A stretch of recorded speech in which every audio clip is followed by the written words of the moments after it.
fluffy, buttery, and infused to perfection. This isn't just any French toast. This is the ultimate infused brunch experience.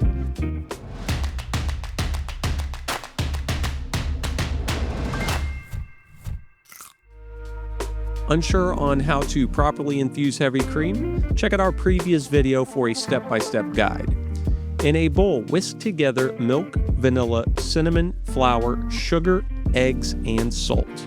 The flour helps create a slightly thicker batter, giving the French toast a rich, custardy texture. Whisk until smooth and fully combined.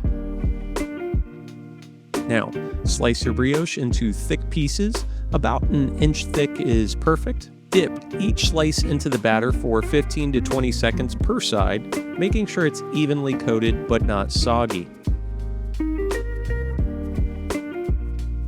Heat a pan over medium heat and melt a little butter.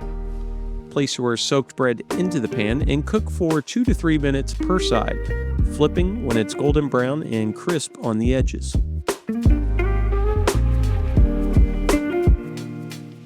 Remove the French toast from the pan and stack on a clean plate.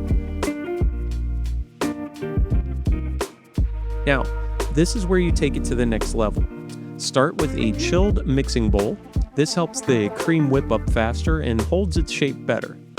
Pour in infused heavy cream, followed by powdered sugar for just the right amount of sweetness. Next, add fresh orange juice for a bright citrusy kick. And don't forget the orange zest. This is where the real burst of flavor comes from. Using a hand mixer or whisk, whip everything together until soft peaks form.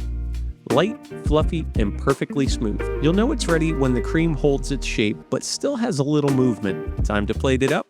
Stack your golden French toast, drizzle with maple syrup, add a generous dollop of whipped cream. Add some fresh berries like strawberries, blueberries, or raspberries for a juicy, flavorful twist. Rich, creamy, and packed with flavor, this infused French toast isn't just breakfast, it's an experience. Give it a try and let us know how you like it in the comments below. And of course, enjoy responsibly.